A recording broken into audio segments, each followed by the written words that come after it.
Deus. Mateus capítulo 12, a partir do versículo 38.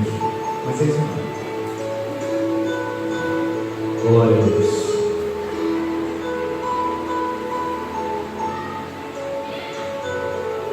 Glória a Deus.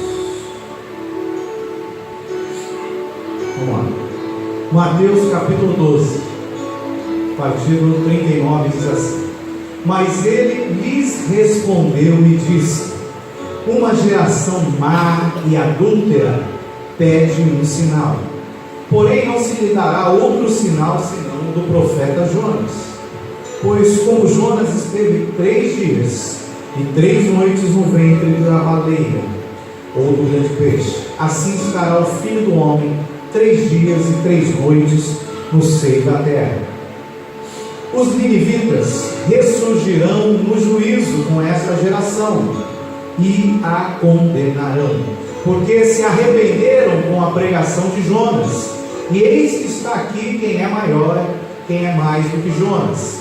A rainha do meio-dia, ou a rainha do sul, ou a rainha de Sabá, se levantará no dia do juízo com esta geração e a condenará, porque veio dos confins da terra para ouvir a sabedoria de Salomão. E eis que está aqui quem é maior do que Salomão. Glória a Deus. Interessante que ele fala aqui, né? A rainha do meio-dia, em uma tradução, porque o meio-dia fala da hora mais quente do sol. E essa rainha, a rainha de Sabá, Sabá é a antiga Etiópia, na África. Então quando ela fala rainha do meio-dia, é a rainha da África, a rainha de um lugar onde o sol é muito quente. Ok, nós vamos falar hoje sobre o sinal de Jonas, porque os religiosos daquela época, eles pediam um sinal a Jesus, né? E nós vamos entender por que Jesus não deu um sinal para eles. Falou que o único sinal que eles receberiam seria o sinal de Jonas. Jesus, quando começou o seu ministério, a Bíblia diz que ele curava, expulsava demônios, e todos que se achegavam até ele com alguma enfermidade eram curados. Todos que chegavam a ele oprimidos, ele expulsava os demônios e libertava. Ou seja, isso eram sinais que Jesus operava.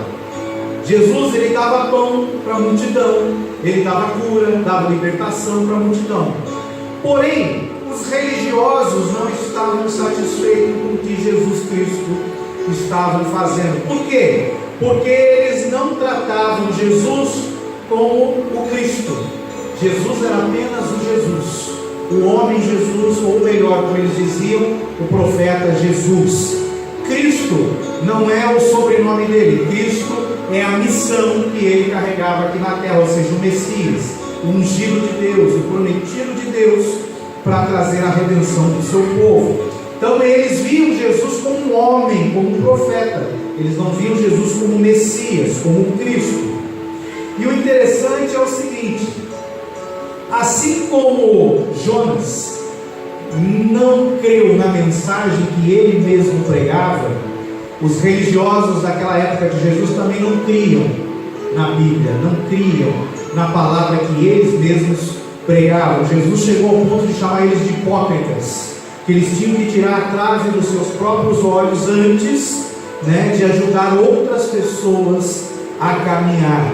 Então, Jonas, quando Deus chama Jonas, essa história de Jonas é interessante, porque Deus pega um profeta lá no meio de Israel e manda esse profeta para uma terra distante, lá para a Síria, lá para Nínive, uma terra onde aquele povo, quando ia lutar contra o povo, quando ia conquistar, eles usavam de táticas de guerra um pouquinho cruéis.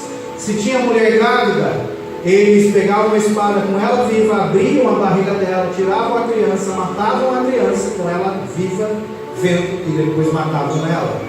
Cortavam a cabeça dos homens, penduravam no portão, nos muros da cidade. Então eles eram um pouco cruéis. Aí quando Deus fala para Jonas sair de Israel e ir até Nínive pregar para aquele povo se arrepender, Jonas sentiu um pouco de medo de ir lá e não obedeceu ao Senhor. Na verdade, Jonas não queria que aquele povo fosse salvo. E isso no decorrer do livro de Jonas dá para perceber isso, porque o povo se arrepende, se veste com um pano de saco, joga pó na cara, se prostra ao chão, se arrepende com um arrependimento sincero, e Jonas questiona a Deus. Ou seja, ele pregou para o povo se arrepender, o povo se arrependeu, mas ele não queria que aquele povo, que não era o povo dele, se salvasse. E assim eram os religiosos na época de Jesus. Eles não estavam querendo que os gentios, os gregos, o resto do mundo se salvasse, não. Eles estavam preocupados só com eles. Colocando de uma outra forma, era assim: os religiosos lá não queriam que as prostitutas se salvassem. Eles não queriam que os publicanos, que eram os cobradores de impostos, se salvassem. Não queriam que os criminosos daquela época se salvassem. Muito menos eles queriam que os pobres se salvassem. E isso a gente consegue enxergar um pouquinho hoje, porque tem muitas pessoas que não são servos de Deus, são religiosos. É diferente. Religioso é aquele que segue uma determinada conduta e vive aquela conduta até mesmo acima da vontade de Deus. Aí Paulo chega a chamar isso de doutrina de homens, né? Às vezes coloca usos e costumes à frente da palavra de Deus. Então, por que um religioso não quer que uma prostituta ou que um assassino se converta? Por quê? Porque ele vai ter que amar aquele assassino, ele vai ter que amar aquela prostituta, e pior que isso, ele vai ter que conviver com um assassino e com uma prostituta, que aos olhos dele, né, ele não crê num dos maiores sinais que Jesus Cristo operou nessa terra, que é a conversão do homem, a conversão do ser humano. Não tem explicação como que um homem antes era assassino, ladrão, aí ele tem um encontro sobrenatural com Jesus, aí ele muda de vida completamente. Não tem explicação. Esse, na minha opinião, é o maior milagre já operado por Deus aqui na terra, a transformação do homem. Então eles não queriam que as pessoas fossem salvas, então ele cria um mundinho para ele e passa a viver naquele mundinho. Só que ele tem cara de crente, ele tem roupa de crente, ele fala que nem crente, porém ele só quer conviver com as pessoas que aparentemente são iguais a eles. Se houver um outro barquinho do lado, ele não deixa ajudar a pescar junto, porque não faz parte daquele mundinho dele. Se pessoas diferentes começarem a chegar, ele só aceita aquela pessoa diferente se ela entrar no padrão que ele estabeleceu naquele mundinho. Isso é, os religiosos da época de Jesus são os religiosos que pedem sinais a Jesus. E Jesus diz para eles: o único sinal que eu vou dar para vocês é o de Jonas. Detalhe, esses religiosos estavam dentro da casa de Jesus Cristo quando 4 homens tiraram o telhado e desceram um paralítico, e viram aquele homem sendo curado, levantando, tomando a sua cama e andando. Esses religiosos viram muitos sinais que Jesus operou, mas eles não criam e pediam a Jesus para fazer algum sinal, algo, sobrenatural, para que eles pudessem crer.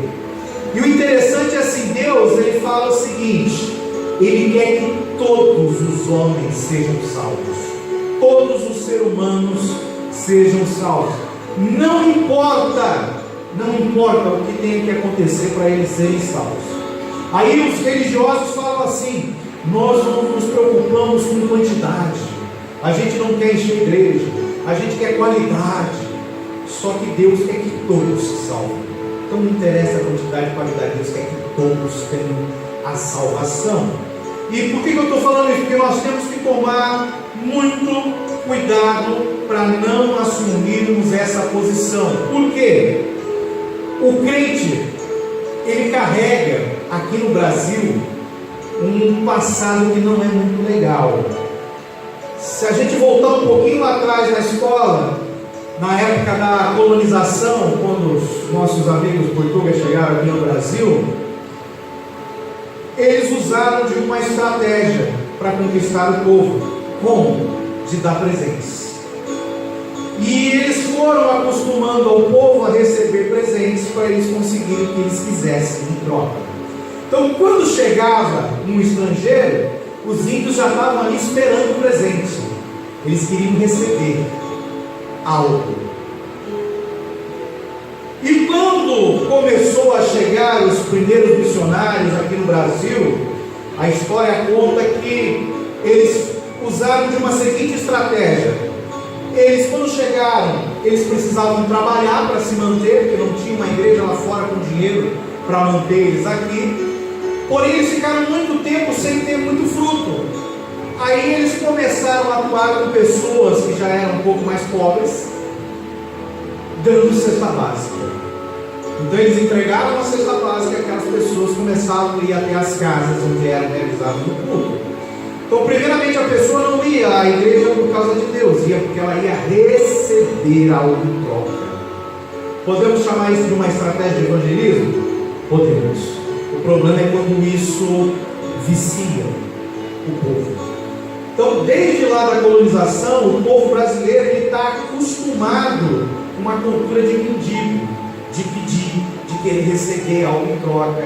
Ele não foi, isso é coisa do diabo, porque Jesus ele falou, melhor é eu dar do que eu receber. Mas desde a colonização, os portugueses vieram e acostumaram os índios, os brasileiros, a querer receber, querer receber, querer receber. E isso foi evoluindo, evoluindo e chegou aos nossos dias. A cultura do crente hoje é de receba, receba, receba, receba. Não é de dar. Então as pessoas vão na igreja porque ela quer uma bênção. Ela vai na igreja porque ela quer uma cura. Ela vai na igreja porque ela quer alguma coisa. Ela vai na igreja porque ela quer mostrar algo para alguém. É para o pastor, é para outra irmã, é para não sei o quê.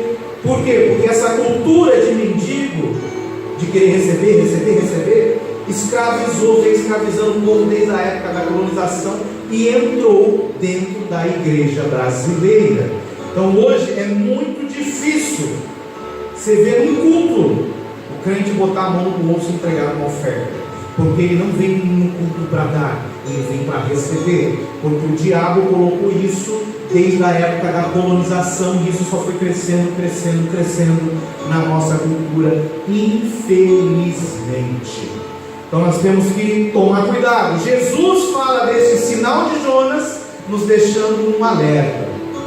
E Jonas, olha que interessante, Jonas ele fala da desobediência, porque Deus mandou ele ir para Nínive, ele pegou um navio para ir para a Espanha, para o outro lado, completamente diferente. E da mesma forma, Jonas ali, ele está representando a nação de Israel, porque Deus, ele chamou o povo, ele escolheu o povo, ele fez uma aliança com Abraão, Isaac e Jacó, para que os filhos de Jacó, as 12 tribos de Israel, viessem a ser uma nação santa, viessem a ser um sacerdócio real. Porém, quando chega lá em Êxodo 19 para o 20, no 20 tem a tábua, as 10 palavras, os 10 mandamentos. Quando chega ali no 19, Deus fala para Moisés, manda o povo se preparar, jejuar, não se chegar a mulher, manda eles orarem, que daqui 3 dias o povo todo vai subir o monte, e lá eu vou fazer deles uma nação santa, um povo de sacerdócio real. Não ia ser só a tribo de Levi, os sacerdotes, não era para ser só a tribo de Judá que sairiam os reis de Israel, não, era para todos os descendentes de Jacó serem reis e sacerdotes. Porém, quando eles ouviram lá os trovões, o relâmpago, o cume do monte fumegando, o povo gritou para Moisés e falou assim: não, Moisés, sobe você, nós não vamos subir para que nós não morramos, vai você lá, Deus fala com você e você fala com nós.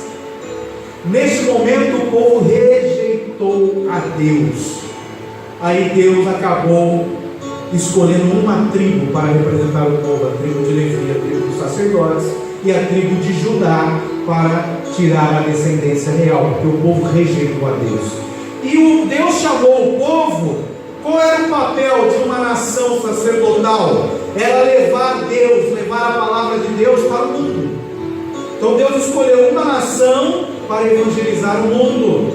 E quando eles desobedeceram, quando eles se prenderam ali no mundinho chamado de judaísmo, eles se fecharam naquele mundinho, eles não foram levar a palavra de Deus para o mundo, eles determinaram padrões humanos que Jesus Cristo repreendeu, eles só aceitavam aqueles que vinham para junto deles, que entrassem no mesmo padrão. E nós vemos isso acontecendo nos nossos dias, com algumas denominações, onde a religião fala mais alto que o Espírito Santo. Então Jonas, ele representa simbolicamente a nação de Israel, porque Deus mandou a nação evangelizar o mundo, e a nação não obedeceu, caminhou por outro lado, ela se fechou. Deus mandou Jonas ir até Nínive para evangelizar. Jonas foi para a Espanha, fugindo de fazer a vontade de Deus. Então Jonas representa a desobediência do povo de Israel. E quando Jonas ele entra naquele barco, partindo para o outro lado, a Bíblia diz que uma tormenta grande se levanta. E aquelas pessoas que estão no barco vão até ele, questionam ele e falam: não, a tormenta é por minha causa, porque eu estou desobedecendo a Deus. Ou seja, quando nós desobedecemos a Deus, a tormenta vem sobre as nossas vidas e sobre a vida daqueles que estão ao nosso redor. Infelizmente. Quando um homem pergunta a Paulo: o que eu tenho que fazer para ter salvação? Ele fala: crê no Senhor Jesus, seja batizado, que será salvo tu e a tua casa. Ou seja, ele está falando que se ele crer, a casa dele vai receber uma bênção. Do mesmo jeito, se eu desobedecer, a minha casa recebe maldição, a tormenta vem sobre a minha casa. Isso é um princípio bíblico. Porém, profeticamente falando, voltando lá Jonas com o povo de Israel, olha que interessante, o povo de Israel desobedeceu a Deus, caminhou para outra direção, foi para o cativeiro, sofreu. Depois da Bíblia, depois de Jesus, se você for pegar o histórico de Israel, um dos mais fortes que tem é a questão do nazismo, o holocausto. O povo de Israel vem sofrendo até hoje. Ou seja, eles estão num barco que está sofrendo uma grande tormenta. Porém, uma notícia boa: a tormenta vai passar. Só vai passar quando eles reconhecerem que é necessário que Jonas seja jogado na água. Agora Jonas, ele assume o papel do filho de Davi, do herdeiro, do Messias prometido. Quando Israel crê que Jesus Cristo, que Jesus é o Messias de Deus, que ele morreu, que ele ressuscitou, que ele está vivo, ou seja, o ato de crer em Jesus na sua morte e ressurreição é a mesma coisa que eu pegar Jonas e lançar ao mar.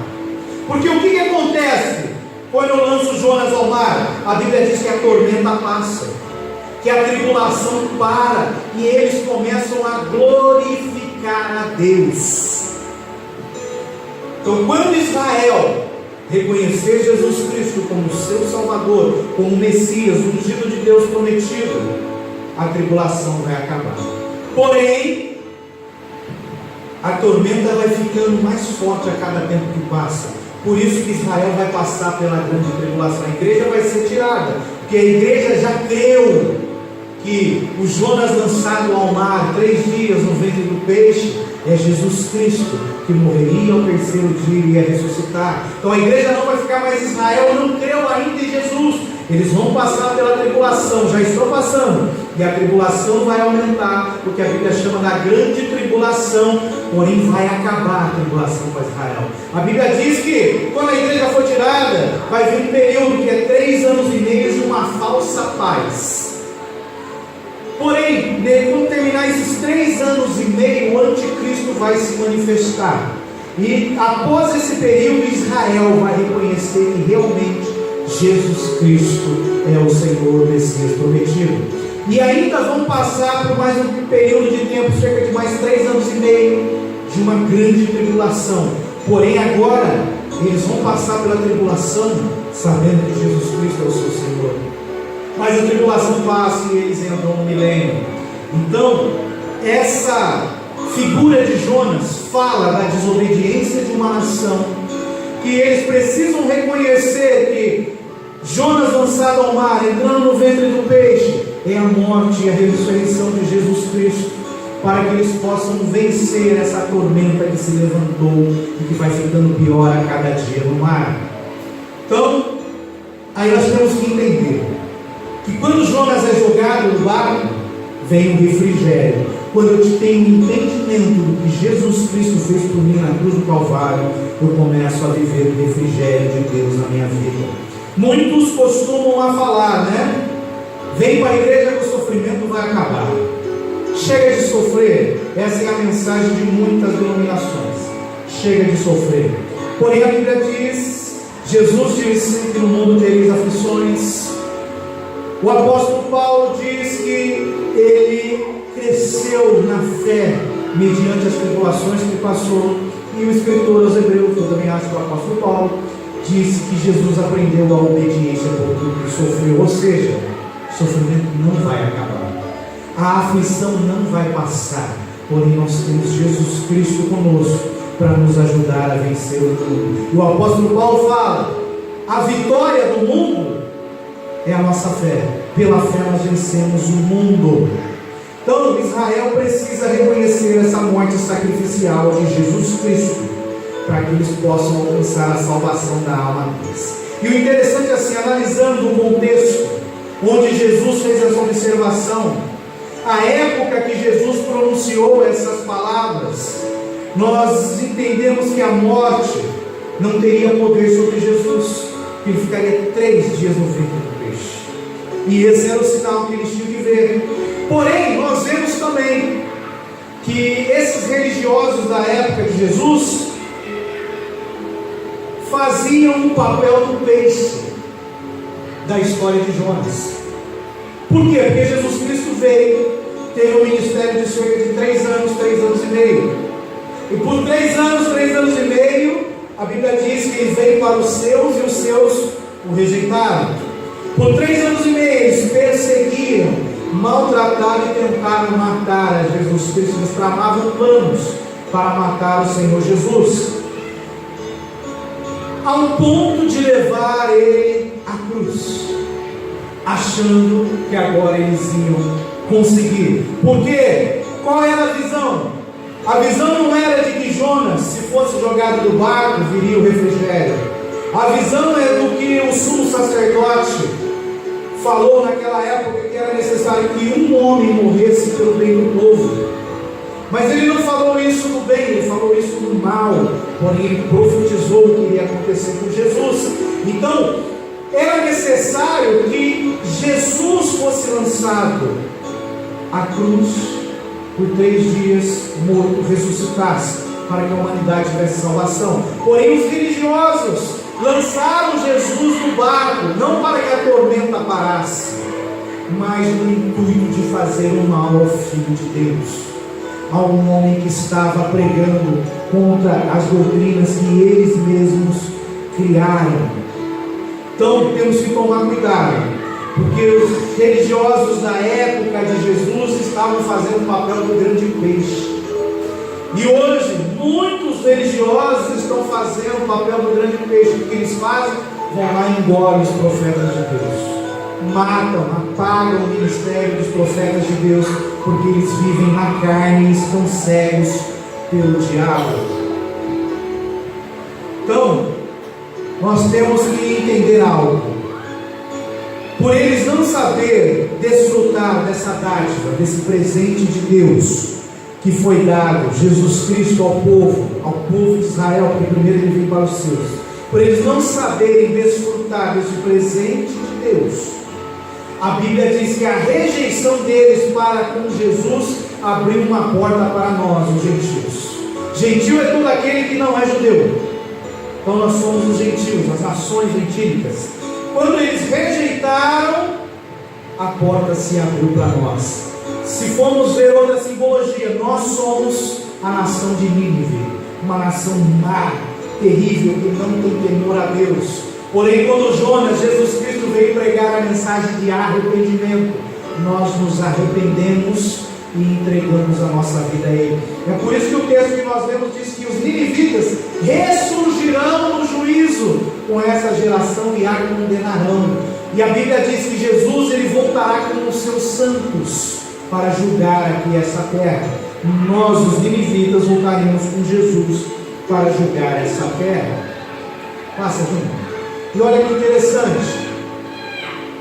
Paulo escreve assim, ó, porque a palavra da cruz é loucura. Imagina você falar para uma pessoa que um homem, um ser humano, foi jogado no mar, um peixe grande, uma baleia foi lá e engoliu ele e ficou 3 dias no ventre do peixe. É loucura. As coisas de Deus são loucura. Nós temos no nosso organismo um negócio chamado de suco gástrico. O que é isso? O que você joga para dentro, esse ácido, esse suco ácido, vem e vai comendo, né, aquele alimento que você jogou e vai dissolvendo, e os nutrientes vão entrando na corrente sanguínea e assim vão levando alimento para todo o corpo. A baleia também, ela tem um suco gástrico. Então muitos estudiosos, cientistas contestam essa história de Jonas ter ficado 3 dias no ventre lá do grande peixe, da baleia, porque seria impossível. O suco gástrico, esse ácido no ventre da baleia, teria consumido ele todo, ele teria desfalecido. O ácido dentro ali do intestino da baleia teria matado Jonas. Só que Deus ele é perfeito, né? Até para calar esses questionadores, ele vem e deixa registrado na Bíblia. Lá no livro de Jonas diz assim, que quando, um pouquinho antes do peixão comer Jonas, a Bíblia fala que o peixe comeu muitas algas. Aí foram estudar isso e viram que essas algas, as algas que esse grande peixe comeu, tinha poder, ela soltava uma substância que quando entrava em contato com aquele suco gástrico, ela meio que parava o efeito do suco gástrico. Ou seja, ela ia deixar aquele grande peixe com uma dor de barriga, com um intestino ruim, até chegar no ponto, pelos estudos que fizeram, aí já foi comprovado, que após consumir uma quantidade de algas, cerca de 2 ou 3 dias, aquele peixe ia botar para fora tudo que ele tinha consumido, porque aquelas algas iam entrar em atrito com o seu intestino. Então não foi à toa também que o peixe vomitou, como diz a Bíblia, Jonas, porque Deus ele é perfeito, ele coloca até a alga junto para que o suco gástrico não venha atingir o profeta dele. Então é algo maravilhoso. E Paulo fala assim, que a palavra da cruz é loucura, quem vai crer nisso? Mas até a ciência já está comprovando. Para os que perecem, ou seja, aqueles que não creem nessas loucuras que estão registradas na Bíblia, que aos olhos dos homens são loucuras, estão perecendo, estão morrendo sem salvação. Mas para nós que somos salvos, essa loucura é o poder de Deus. Porque os judeus pedem sinal. É o que Jesus falou, eles pediram um sinal, falou, só vai dar o sinal de Jonas para vocês. Por que eles pedem sinal? Porque eles não creem na palavra da cruz. E nós muitas vezes, por não crer na palavra da cruz, não crer em tudo que Jesus Cristo falou, a gente fica pedindo sinal para Deus. Senhor, dá mais um sinal. Senhor, mostra isso. Senhor, faz aquilo. Senhor, isso, Senhor, aquilo. Senhor, eu fico pedindo sinal. Por quê? Porque eu não creio na palavra da cruz. Porque se eu conhecer a palavra da cruz, se eu conhecer a Bíblia, eu não preciso ficar pedindo sinal para Deus. Ela é mais do que suficiente para me levar para o céu. Então os judeus eles pedem sinal. Ou seja, o que isso fala? Fala de um povo incrédulo. E hoje nós temos pessoas incrédulas, até mesmo no nosso meio. Os gregos buscam sabedoria. Nós já vamos entender por que eu estou trazendo esse texto. Essa sabedoria que os gregos buscavam, Platão, Aristóteles, Sócrates, e tanto Pitágoras, tantos outros, era sabedoria humana. Eles buscavam sabedoria humana. Judeus pedem sinal porque eles são incrédulos. Os gregos buscam a sabedoria humana, Por quê? Porque eles não têm Deus, eles têm vazio. Então a pessoa, quando ela é vazia, ela precisa de sinal para se preencher. Ela precisa de sabedoria humana para se preencher, para se sentir realizada. Mas olha o que Paulo fala: mas nós pregamos a Cristo crucificado. Olha que interessante. Ele não fala Jesus, ele fala Cristo. Porque Jesus foi um homem que nasceu nessa terra, cresceu e tudo mais. Existem pessoas hoje que chamam Jesus. Então o que diferencia o Nazareno da Bíblia de outro Jesus? Até a Bíblia faz menção de outras pessoas chamadas Jesus, que fizeram rebeliões na época do Império Romano. Nós pregamos a Cristo crucificado.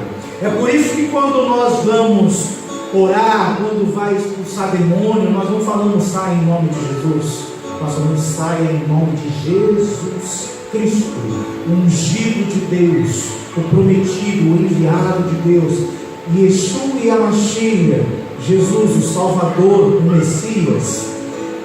E quando nós pregamos Cristo crucificado, isso é escândalo para quem pede sinal. Quem pede sinal não quer Bíblia. Quem pede sinal, repara, quem fica buscando sinal nunca leu a Bíblia. Pode ter 30 anos de igreja, nunca leu a Bíblia inteira, porque ela está atrás de sinal. Ela não está atrás do poder de Deus, que é a palavra da cruz. E muitas vezes nós somos levados, a buscar sinais, buscar experiências, em vez de nós estarmos firmados na palavra da cruz. Quando eu estou firmado em sinais, eu não prego Cristo crucificado, eu não evangelizo, eu não busco almas, porque eu estou firmado em sinal. Eu quero sinal, eu vou fazer uma experiência, eu quero. Não, melhor é dar, não é ficar pedindo. Então, quando nós pregamos Cristo, isso se torna escândalo para aqueles que pedem sinais. Tem pessoas que já vieram aqui na igreja, que eu conheço, que vai de igreja em igreja, buscando sinal, buscando bênção, buscando profecia.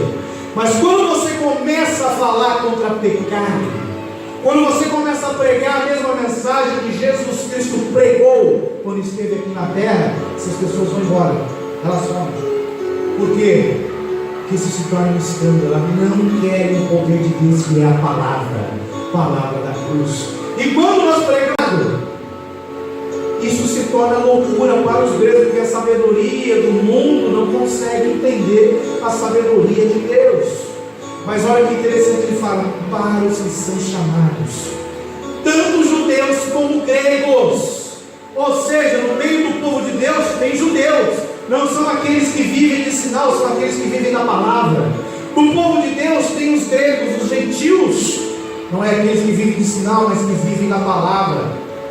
Ele diz: lhe pregamos a Cristo, poder de Deus. Tem gente que busca poder, vai para monte, ora, jejua, fica 40 dias no monte, faz um escarcéu, faz um monte de coisa para buscar poder, mas eles esquecem que o poder de Deus é Cristo. Se eu tiver Cristo, eu tenho poder, eu não preciso de sinais. E além de ser o poder de Deus, Cristo também é a sabedoria de Deus. Por que eu estou falando isso? Porque o texto que nós lemos lá, de Mateus, começa falando que os fariseus, os escribas pediam sinal, ou seja, os religiosos pedem sinal. Aí Jesus fala: não será dado outro sinal a não ser o de Jonas. E aí ele faz menção: os ninivitas, que é o povo para quem Jonas pregou, se levantará e virá julgar eles. E ele faz menção da rainha de Sabá. E é isso que nós precisamos entender. Por isso que eu trouxe esse texto, porque ele fala de sinais e ele fala de sabedoria. Sinais físicos pedem os homens. Por quê? Porque eles querem ver, querem sentir, querem tocar. Eu quero cura, eu quero ver aqui a pessoa ser arrebatada. Não, eu quero ver o demônio manifestando. Tem uns que falam assim para mim: rapaz, a hora de começar, a hora de começar a cair filma, que a igreja enche. Não, eu falei: não, é a hora que Deus começa a operar que eu desligo. Porque se a palavra não for mais importante, nada tem sentido, vai ser só sinais. mas a palavra é o poder de Deus, que é loucura para aqueles que buscam só sinais. Passa. E olha que interessante, João 4,48. Então Jesus disse ao povo, a multidão que estava com ele: se não virdes sinais e milagres, não crereis. Jesus jogou isso na cara deles: se vocês não verem sinais e milagres, vocês não vão crer em mim. Infelizmente o povo, a multidão é assim, não tem para onde correr. João 6,2 ele continua: e a grande multidão o seguia. Por que seguia Jesus?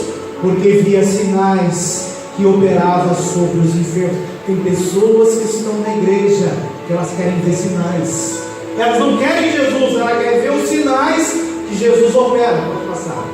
E olha o que ele fala um pouquinho mais à frente. Jesus respondeu-lhes e disse: na verdade vos digo, que me buscais, não pelos sinais que viste. Agora Jesus vai um pouquinho mais profundo. Ele fala assim: mas porque comeste do pão e vos saciaste.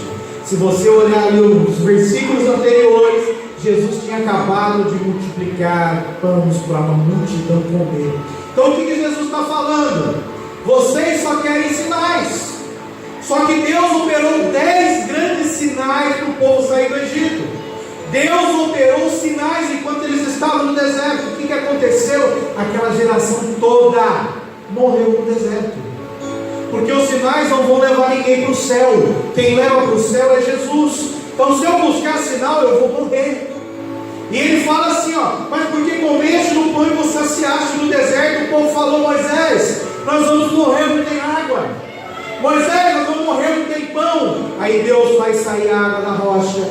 Deus manda o pão do céu, o maná. Nós queremos carne. Aí Deus manda as codornizes. Por quê? Porque o povo, na verdade, está atrás de Jesus por causa de bênçãos materiais. Não é por causa de coisas espirituais, celestiais. O povo está porque o povo quer dinheiro, o povo quer porta aberta, o povo quer emprego, o povo quer comer, o povo quer um emprego bom, quer cura, né? Não quer ficar sozinho, quer casar. O povo quer tudo, menos Jesus Cristo.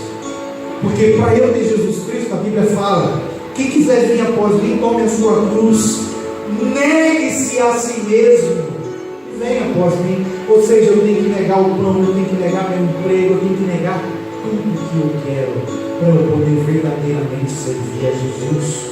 Quando eu não tiver esse entendimento, isso falha. Então eles querem ver algo físico para crer no invisível.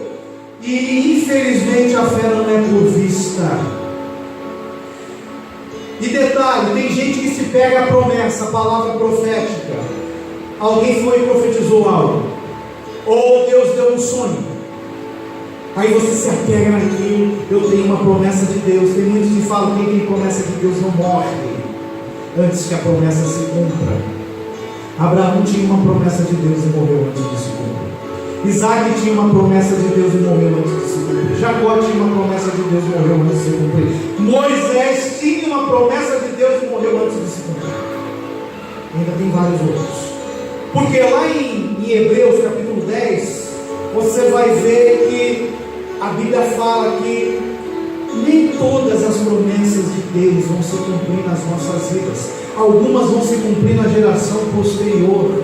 E por que algumas promessas não se cumprem na nossa vida? Deus prometeu a Moisés que ele iria entrar na terra e levar o povo. Por que Moisés não entrou na terra?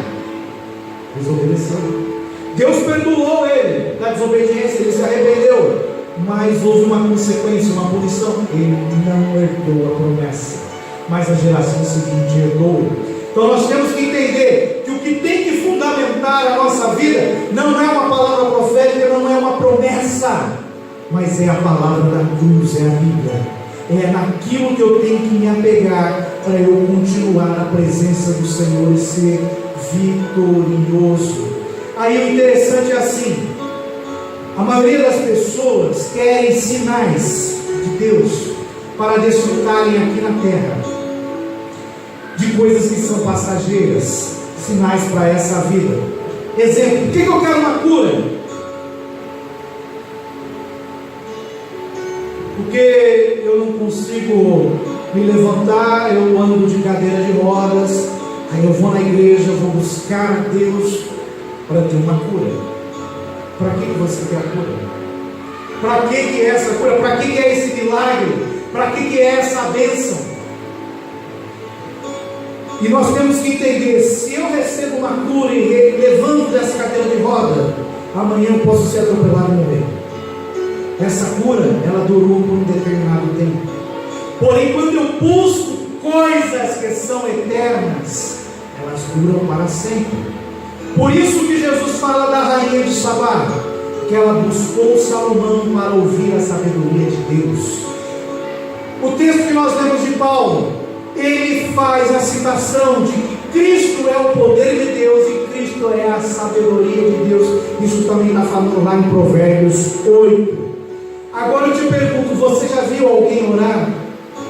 Orando a Deus, pedindo: Deus me cura, que se eu for curado, eu vou começar a visitar os enfermos no hospital, que se eu for curado, eu vou começar a levar a tua palavra num presídio, que se eu for curado, eu vou sair de porta em porta falando do seu amor. Já viu alguém falando isso? É muito difícil. Por quê? Porque eu não quero a cura para fazer a vontade de Deus, eu quero a cura para eu ter uma vida melhor, tranquila. Como disse o pastor Beato ontem, Jesus falou: não tenho aonde repousar a cabeça, mas nós temos. Eu quero descansar. Eu entrar em presídio, agora que está com surto de meningite lá em Viana, e eu vou lá pregar os presos, está doido. E eu vou parar aqui o momento que eu tenho com a minha família, para eu ir lá no hospital, ficar 2, 3 horas orando com o enfermo. Vou perder meu tempo? Não, para que isso? Eu quero a cura para mim.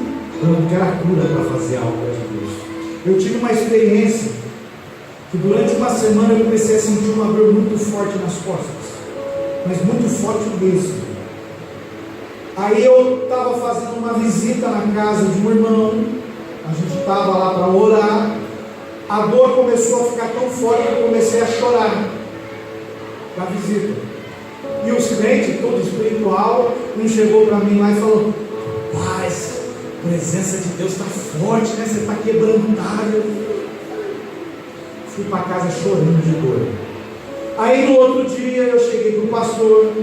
Falei: pastor, eu não estou aguentando ficar em pé, está doendo muito para mim, estou doendo. Aí eu falei: ora por mim. Ele orou. A oração dele foi rápida, o objetivo. Ele falou: Deus, cura teu filho para ele fazer a tua obra em nome de Jesus. Fui para casa com a dor. Acordei no outro dia sem sentir nada, eu simplesmente estudei. Mas eu guardei a palavra: cura para ele fazer a tua obra. Apesar de que depois que ele orou, ele falou assim: vai no médico e faz o exame, tá? E toma o remédio que ele mandar. Tudo bem, tirando essa parte, no outro dia eu não senti mais nada. Mas o que ficou gravado foi a oração: cura ele, Senhor, para ele fazer a tua obra. Não é cura ele para jogar futebol, não é cura ele para ele ficar mais melhorzinho com ele, não. É cura para fazer a tua obra. Então nós temos que ter um propósito quando nós pedimos algo. E a Bíblia diz que curar, ser liberto, milagres são sinais. Então nós temos que tomar cuidado para não sermos como os religiosos daquela época. Nós temos que deixar de ser egoístas. Nós precisamos parar de ficar pedindo para nós. Vamos pedir um milagre para o outro. Eu quero milagre para mim, mas eu não peço para o outro. Eu não pago um preço. Eu não busco para que Deus faça um milagre na vida do outro. E assim, foi o que eu falei semana passada. A gente acha que o nosso próximo é quem está do nosso lado. Não, o próximo é aquele que está morrendo, está meio morto à beira do caminho. Que o diabo já foi e roubou tudo que ele tinha. O diabo está tentando, fazendo tudo para tirar a salvação daquela pessoa. São pessoas que estão lá fora morrendo sem Cristo. Esses são os nossos próximos. Mas eu só quero para mim. Eu só quero receber para mim. Eu não quero pedir um sinal para ele. Eu só quero para mim. Então nós temos que deixar de ser egoístas. Aqui agora, vamos entrar na sabedoria. Ele fala: a rainha do meio-dia, a rainha de Sabá, se levantará no dia do juízo com esta geração. Ou seja, aquele ato de ir até Salomão, um desejo de ouvir a sabedoria que Deus tinha dado a ele, eternizou essa mulher. o que ela fez, porque veio dos confins da terra para ouvir a sabedoria de Salomão.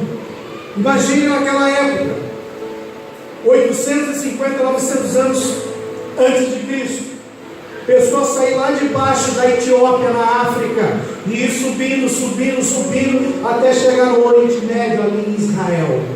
É uma distância que calculam que levou cerca de 4 meses para ela sair da Etiópia e chegar lá. Por quê? Porque ela não foi sozinha, ela levou uma comitiva, levou camelos, levou presentes, ofertas para Salomão e para o Deus de Salomão. Ela veio uma comitiva carregando muita coisa.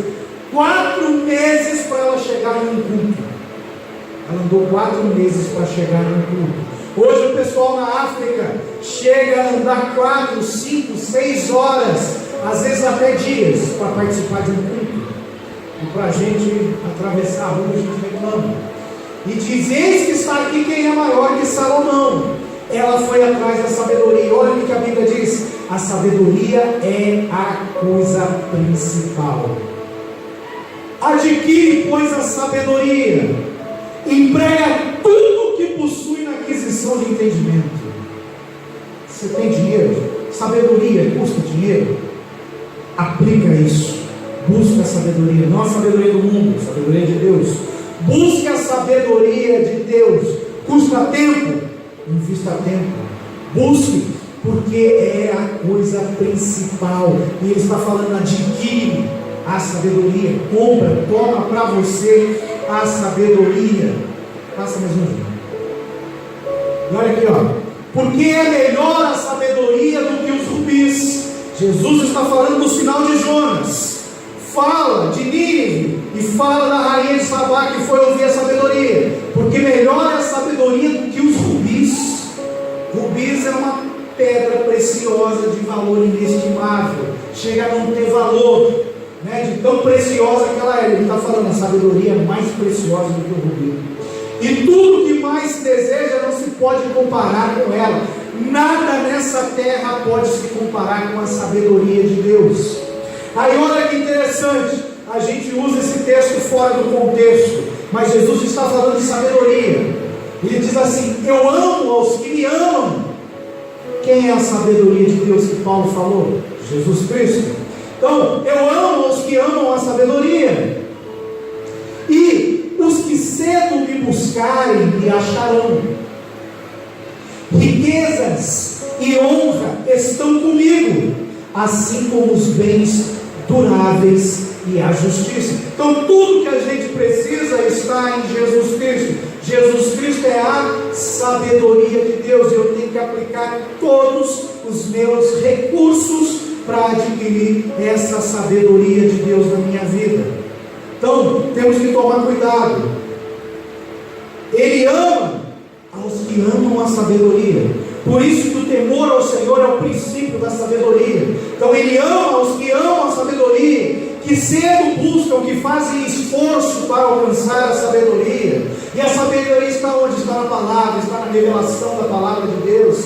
Riquezas e honra estão com ele, estão com a sabedoria, não estão no nosso trabalho, não estão em nada que a gente fizer aqui na terra, assim como os bens duráveis. A gente faz de tudo para juntar coisas aqui na terra que não são duráveis. E o interessante é o seguinte: momento antes desses religiosos pedirem um sinal para Jesus, eles acusavam Jesus de expulsar o demônio pelos príncipes do demônio Beelzebub. Aí fica a pergunta aqui para os nossos dias também: por que eu quero ver um sinal de Deus que é realizado pelo Espírito Santo, se eu não creio no agir sobrenatural do Espírito Santo de Deus? Se eu não creio que o Espírito Santo está dentro de mim, esse é um dos maiores sinais da presença de Deus na vida do homem. Se eu não creio que o Espírito Santo está aqui com ele, eu posso todas as coisas, porque ele me fortalece, por que eu continuo pedindo sinal para Deus? Eu sou o sinal vivo da transformação que Jesus Cristo fez na minha vida. Então nós temos que buscar agora descobrir os mistérios de Deus que estão escondidos na sua palavra, buscar a sabedoria e não sinais. para não sermos como os religiosos da época de Jesus e muitos que estão aqui nessa terra. Passa Jesus, olha que interessante.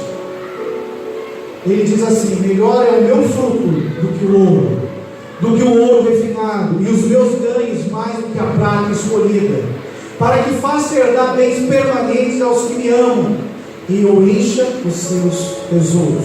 Quando eu busco a sabedoria, Jesus me supre com tesouros que a traça e a ferrugem aqui na terra não corrói. Só que esses tesouros, eles ficam guardados na eternidade. Eu quero eles agora, eu quero desfrutar aqui na terra, e não é isso o conceito. Passa. Ele diz assim, ó: e os que passavam, os religiosos queriam tanto o sinal de Jesus Cristo, que até no momento ali da sua morte, eles fazem isso por Jesus, ó. E os que passavam, blasfemavam dele, meneando a cabeça, dizendo: tu que destróis o templo em 3 dias, o edificas, salva-te a ti mesmo. É um sinal. Eles continuam: se és filho de Deus, desce da cruz. Eles querem mais um sinal para confirmar a identidade de Cristo. E às vezes eu fico pedindo um sinal: Senhor, se o Senhor me ama, faz isso, faz aquilo.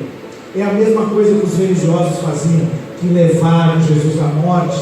E da mesma maneira também os príncipes dos sacerdotes, com os escribas e anciãos e fariseus, escarnecendo, diziam: salvou os outros, e a si mesmo não pode salvar-se. Se é o rei de Israel, desça agora da cruz, que nós vamos crer.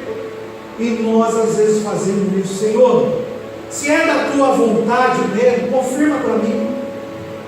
Eu só vou fazer isso, pedindo sinal, se eu não crer na palavra de Deus.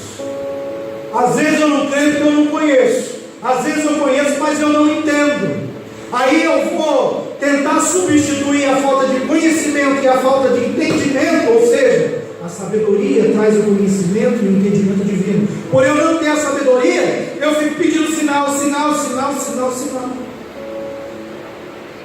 Sinais eles pediram até no momento da morte de Cristo. Então nós temos que tomar cuidado para não deixar que os sinais roubem a nossa intimidade com Deus. Jeremias, certa vez pediram para ele: Jeremias, a gente quer ir para o Egito. Aí ele falou: não, Deus falou que é para ficar aqui na terra de Israel. Não, mas a gente quer ir. Faz o seguinte, consulta Deus lá. Se Deus falar que é para a gente ficar, a gente fica. Se Deus falar que é para a gente ir, a gente vai. Jeremias já sabia a resposta. Deus já tinha falado com ele. Aí Jeremias foi orar. A Bíblia diz que se passaram 10 dias até que Deus veio a Jeremias e falou a mesma coisa que ele já tinha falado. Jeremias buscou por 10 dias ouvir a resposta de Deus. Às vezes a gente quer na hora, e a gente usa de subterfúgios, de sinais, para receber a resposta na hora. Só que imagina você 10 dias no seu quarto, orando, jejuando, falando: Deus, fala comigo. Sabe o que vai acontecer? Você não vai ter resposta. Você vai ter intimidade com Deus. Você não vai precisar de um sonho, de uma revelação, de uma profetada. Você vai ter tanta intimidade, você vai estar tão perto dele, que quando você ouvir o respirar dele, vem a resposta que você precisa. Mas para isso é intimidade. Por que nós não temos intimidade? Porque nós dependemos de sinais para alimentar a nossa fé, para trazer resposta rápida. Então nós temos que tomar cuidado, porque quando os sinais tomam o lugar da intimidade com Deus, esses sinais se tornam idolatria. Porque eu busco mais os sinais do que aquele que opera o sinal. E eu só vou conseguir ter uma resposta de Deus se eu tiver intimidade com Ele. Quando eu não tenho, eu corro atrás de sinal. Passa. E olha que interessante. Esse texto aqui, ó, Mateus 11, é uma revelação linda. Para que Deus opera sinais no nosso meio? Ele diz assim: então começou ele a lançar em rosto as cidades onde se operou a maior parte dos seus prodígios, inteiros sinais, milagres, maravilhas. O não se haverem arrependido, dizendo: ai de ti, Corazim, ai de ti, Betsaida, porque se em Tiro e Sidom fossem feitos prodígios, que em vós se fizeram muito que teriam se arrependido com sangue e com cinza. Corazim e Betsaida são cidades judaicas, são cidades de Israel. Tiro e Sidom são cidades gentílicas. Jesus não veio para os gentios, Jesus veio para o povo de Israel. O que ele está falando? Que ele andou em Corazim, ele andou em Betsaida, ele andou em cidades de Israel, operando milagres, sinais, prodígios e maravilhas. Mas olha que interessante, ele está condenando essas cidades por eles não terem se arrependido. Aí a pergunta é: para que servem sinais? Para trazer arrependimento para o homem. Eu quero uma cura. Para que servem sinais? Para que Jesus curava enfermo? Está aqui a resposta: para que houvesse arrependimento no meio do povo. Então eu preciso começar a entender o princípio da palavra de Deus, para eu orar agora com entendimento. Eu quero uma porta de emprego. Para quê? Para que haja arrependimento no meio do povo. Eu quero uma cura na minha vida, eu estou enfermo. Para quê? Para que haja arrependimento no meio do povo. Eu quero que Deus restaure o relacionamento com meu filho. Para quê? Para que haja arrependimento no meio do povo. Os sinais são para a salvação do povo. Passa, Júnior. Olha isso. Pode passar. Olha isso. E descendo Felipe a cidade de Samaria. Samaria era uma cidade gentílica. Apesar de fazer parte do povo de Israel, o povo de Israel tinha sido levado cativo pelos assírios, e Samaria foi habitada por gentios, e os poucos samaritanos, que eram os israelitas que ficaram lá, se juntaram com as mulheres daquele povo e virou um povo mesclado. Então ele falava assim, e descendo Felipe a cidade de Samaria, eles pregavam a Cristo. Deus não mandou Felipe descer a Samaria.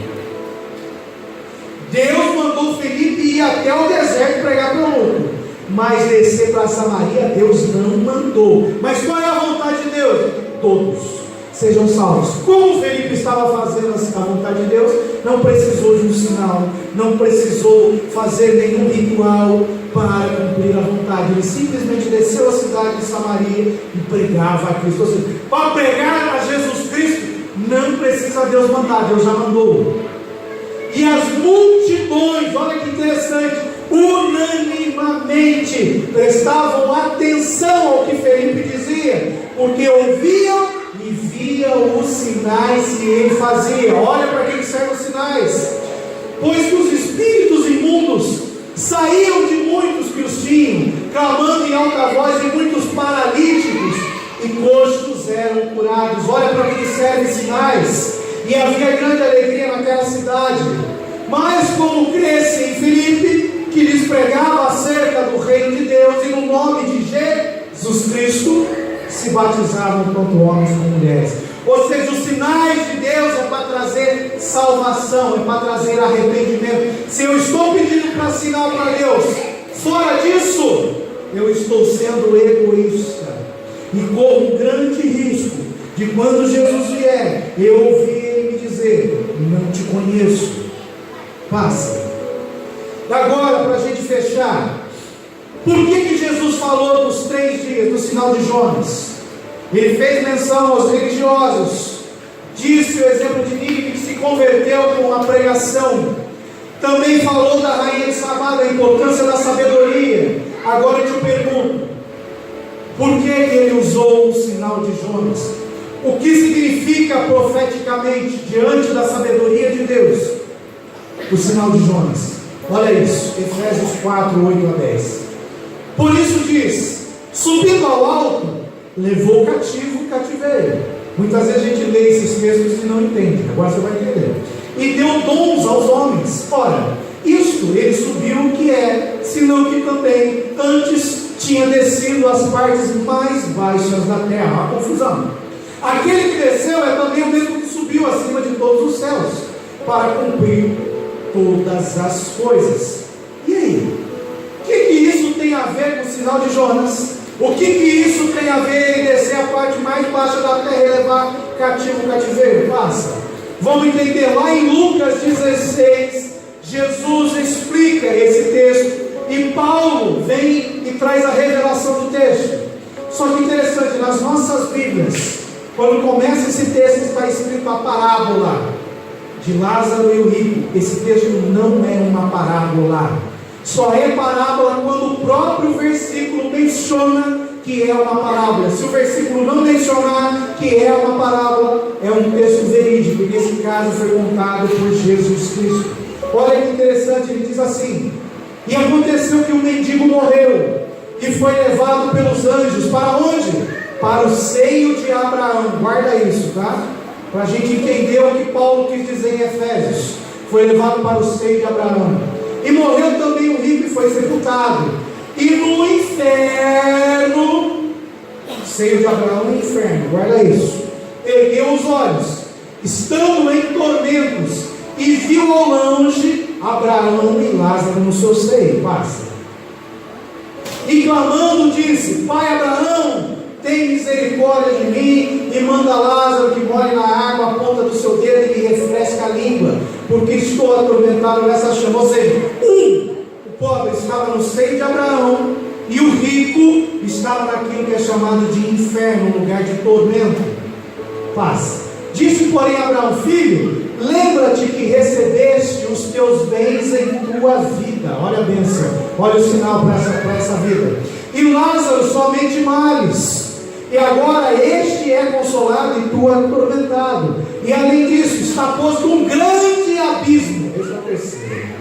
Então nós temos o seio de Abraão, temos o inferno e temos um grande abismo entre nós e vós, de sorte que os que quisessem passar daqui para vós não poderiam, nem tampouco os de lá passar para cá. Olha o que Jesus está dizendo. Que lá embaixo, nos lugares mais baixos da terra, também chamado de Hades ou Sheol. Quando a gente fala inferno, é uma tradução errada. Lá não é um inferno ainda, tá? Ele divide em três partes. Um ele chama de seio de Abraão, aqueles que morreram fazendo a vontade de Deus: Moisés, Abraão, Davi, Salomão. Aqueles que morreram fazendo a vontade de Deus foram para o seio de Abraão. No meio ali daquele local tem um lugar chamado de abismo, e do outro lado tem um outro local chamado de lugar de tormenta. O pobre estava no seio de Abraão, o abismo separava ele do rico que estava no lugar de tormenta. Esse entendimento dessa passagem de Efésios com esse texto de Lucas, poucas pessoas conseguem entender. Existe uma discussão teológica muito forte em cima desses conceitos que o diabo quer confundir a nossa mente.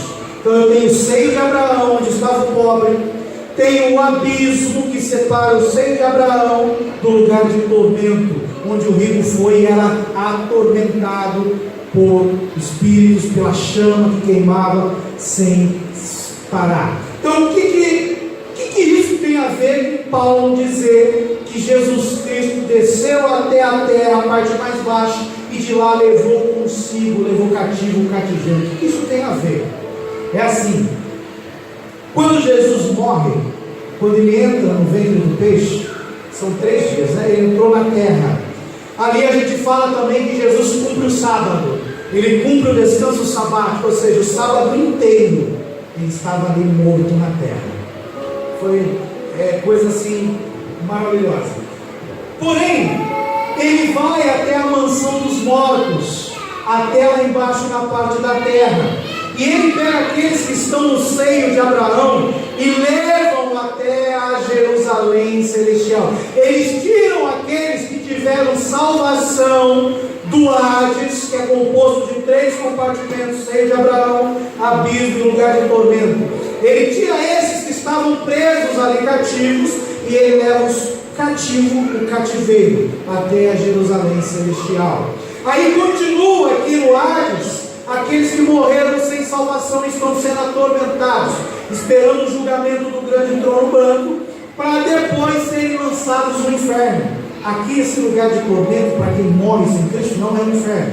O inferno é pegar o Hades, o lugar de tormento, o abismo, onde estão aprisionados demônios, e lançar no lago de fogo e enxofre. Ali é o verdadeiro inferno. Aqui é só um tormento provisório, mas é terrível. Então, passa mais um. Pode passar. Ele diz assim, no qual também foi e pregou aos espíritos em prisão, além de levar ali o seio de Abraão, aqueles que morreram em Deus, levar para o céu. Olha o que ele fez também. Ele pregou para os espíritos em prisão. Aqueles que morreram sem salvação estão presos lá no Hades. Jesus foi lá pregar para eles. Qual foi a mensagem?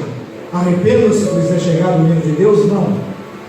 Que por isso foi pregado o Evangelho também aos mortos, para que na verdade fossem julgados segundo os homens na carne, mas em vez segundo Deus em espírito. Ou seja, eles tinham que viver em espírito a Deus e cumprindo segundo os homens, segundo a lei dos homens. Então, eles não tinham a Cristo, mas eles tinham aquilo que os profetas pregavam, que viria o Messias. E eles não creram no Messias, não creram na salvação de Deus. Só que ninguém é condenado sem antes ter um julgamento. Então agora Jesus assume o papel do promotor. Vai lá e prega para esses que estão em prisões, que morreram sem Deus. Vem e fala: vocês não creram, vocês não viveram em espírito, vocês não cumpriram aqui na terra segundo os preceitos, as normas, a lei dos homens, e não andaram em espírito. Então Jesus foi para lá para falar: eu sou o Messias que havia de vir, e vocês não creram na mensagem dos profetas. Agora sim, no dia do grande trono branco, eles vão ressuscitar, serão julgados, condenados e lançados no lago de fogo. Porém, ainda existe um abismo. O que é esse abismo que separava o lugar de tormento do seio de Abraão? É o que diz lá em Apocalipse 21, onde o diabo será preso por 1000 anos. E nesse abismo estão os demônios mais terríveis que foram expulsos do céu. Então, temos que entender, quando Paulo fala que ele desceu, que ele levou cativo o cativeiro, ele está levando aqueles que morreram em Deus, crendo na promessa do Messias. Ele diz: Abraão viu o meu dia inteiro. Ele não viu Jesus, mas ele viu a promessa se cumprindo no Cordeiro, quando ele foi sacrificar Isaac. E olha que interessante, ele pegou aqueles que estavam no seio de Abraão, que morreram em Deus. O que ele fez com eles? Mas chegastes ao monte Sião, e a cidade do Deus vivo, a Jerusalém celestial, e aos muitos milhares de anjos, a universal assembleia e a igreja dos primogênitos. Jesus, ele é o primogênito dos que morreram, ele foi o primeiro a ressuscitar. Porém, aqueles que estavam no seio de Abraão, Moisés, Abraão, eles morreram, eles estavam lá. Quando Jesus leva eles, tira eles ali do Hades e leva eles até a Jerusalém celestial, eles ressuscitam com Cristo, porque morto não entra no céu. Eles ressuscitam, aí eles passam a ser o primogênito, a igreja dos primogênitos. Pô, mas por que tem um pedacinho em Lucas, outro em Efésios, outro em Pedro e outro em Hebreus? Por que não está tudo junto isso? Porque as coisas de Deus confundem os sábios. Só aqueles que buscam a sabedoria de Deus que vão conseguir entender, encaixar esse quebra-cabeça. Por isso que Jesus falou: vocês não falam que eu expulso o demônio por Beelzebub? Então, a partir daquele momento, repare, ele começa a falar com parábolas, para que o povo ouvindo não entendesse, não se convertesse. Por quê? Porque eles blasfemaram contra o Espírito Santo de Deus. Então ele fala que essa igreja dos primogênitos é aqueles que ele tirou cativo do seio de Abraão e levou para o céu, que estão inscritos no céu, e a Deus no juízo de todos, e aos espíritos dos justos aperfeiçoados. O que é o espírito dos justos aperfeiçoados? Enoque, Elias, Moisés. Pelo menos são os 3 que são relatados na Bíblia. Porque Enoque, ele andava com Deus, chegou no momento que ele não foi mais visto, que a Bíblia diz que Deus o tomou, o arrebatou para ele. Ou seja, ele não viu a morte, o seu espírito foi aperfeiçoado. Elias estava andando, atravessou o Jordão, uma carruagem veio em volta volta dele, e ele subiu no redemoinho, não foi na carruagem, ele subiu no redemoinho, ele teve o seu espírito aperfeiçoado, ou seja, ele foi arrebatado por Deus. Eu falei Moisés também, eu falei Moisés, então vamos explicar. A Bíblia fala assim, Deus fala para Moisés: Moisés, cava a sua sepultura, deita aí e morre. Moisés, a Bíblia fala, Moisés foi e cavou a sepultura, deitou e morreu. Aí depois, olha que interessante, diz que o diabo procurou o corpo de Moisés e não achou, e foi lá brigar com Miguel. E Miguel falou: Deus te repreenda, o diabo. Cadê o corpo de Moisés? Só existe uma explicação.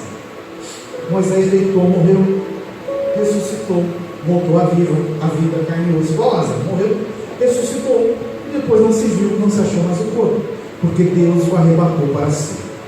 Aí lá no Monte da Transfiguração, acho que é Mateus 17, está lá Jesus com Pedrão, Tiago e João. Aí do nada aparecem duas figuras, Elias e Moisés. Mas peraí, se Jesus é o primogênito dos mortos, se eu não me engano está em Gálatas isso. Se Jesus é o primogênito dos mortos, ou seja, o primeiro que haveria de ressuscitar para a vida eterna, Elias ressuscitou? Não, foi arrebatado vivo. Enoque ressuscitou? Não, foi arrebatado vivo. E Moisés? Moisés morreu, ressuscitou como homem, ele não ressuscitou para a vida eterna. Aí Deus o arrebatou. Então, aparece Elias e Moisés. Não haveria como Moisés aparecer ali se ele não tivesse sido arrebatado vivo por Deus. A Bíblia registra lá em Deuteronômio a morte de Moisés, mas não fala nada sobre a sua ressurreição. Mas nós sabemos que ele ressuscitou e foi arrebatado vivo, assim como Enoque e como Elias, porque ele aparece lá em Mateus 17 no Monte da Transfiguração. Mistério de Deus. Então nós temos que entender que a Bíblia ela fala muito sobre esses sinais, sobre o sinal de Jonas, sobre esses 3 dias que Jesus ficou lá no ventre do peixe na terra. Salmo 18 fala exclusivamente disso. Salmo 24 fala do momento que ele está saindo do ventre do peixe para entrar nas regiões celestiais, onde ele fala: portas se levantem. Salmo 24, 68 e vários vão contando o que aconteceu nos 3 dias que Jesus ficou morto. Esse texto de Hebreus, Efésios, Pedro é só um pouquinho daquilo que aconteceu. Só que nós temos que ler a Bíblia buscando a sabedoria de Deus, para nós compreendermos a mensagem que ela tem para nós. Quando eu paro de buscar sinal e busco a sabedoria é Jesus que está na palavra, Jesus é a palavra, eu começo a alcançar coisas que muitos ainda não alcançaram, e isso é maravilhoso. Clama a mim que responder-te-ei coisas grandes e profundas, maravilhosas que não sabem. Mas eu não quero coisas maravilhosas, grandes e profundas, porque isso não me traz benefício físico. Então eu peço o sinal. Então a gente precisa tomar cuidado. E para a gente fechar, temos que entender isso aqui. Antes de nós sermos pescadores de homens, Jesus chamou homens para serem pescadores de homens. Ele não me chamou para cantar, nem para tocar, graças a Deus, mas Ele chamou para sermos todos pescadores de homens. Mas antes de eu ser pescador de homens, eu tenho que passar pelo ventre do peixe. Eu tenho que morrer para o mundo, ressuscitar para Cristo e viver só para Ele. Nicodemos falou assim: Jesus, peraí, o senhor está falando que eu tenho que nascer de novo? Esse negócio está esquisito. Eu tenho que voltar para o ventre da minha mãe? Eu acho que Jesus forçou a garganta dele para ele falar assim: não, você tem que ir para o ventre do peixe. Mas por não escandalizar muito ele falou: não, você tem que nascer da água do Espírito. Mas não, o sinal é o de Jonas. Se eu quiser ser pescador de homem, eu tenho que voltar para o ventre, não é da minha mãe, mas para o ventre do peixe. Eu tenho que passar pela morte e a ressurreição de Cristo. Passando por esse processo do ventre, aí eu tenho intimidade com a palavra. Aí eu passo a crer profundamente no que Deus disse na palavra. Eu não vivo mais de sinais, eu não vivo correndo atrás dos sinais. Olha como que eu vivo, passa. Quando eu passo no processo do ventre, eu começo a crer na palavra de Deus. Eu deixo de correr atrás dos sinais. Olha o que acontece, esses sinais sinais correrão atrás de mim. Estes sinais seguirão aos que creem. Os sinais vão passar a me perseguir. Eu não preciso ficar correndo de igreja em igreja, fazendo campanha, fazendo isso, aquilo, lá, para ter sinal, para ter resposta de Deus. Senhor, me dá uma resposta disso. Não, isso é coisa para quem é criança na fé. Criança precisa de ajuda, criança precisa ouvir que ela é amada, criança precisa de confirmação, criança precisa.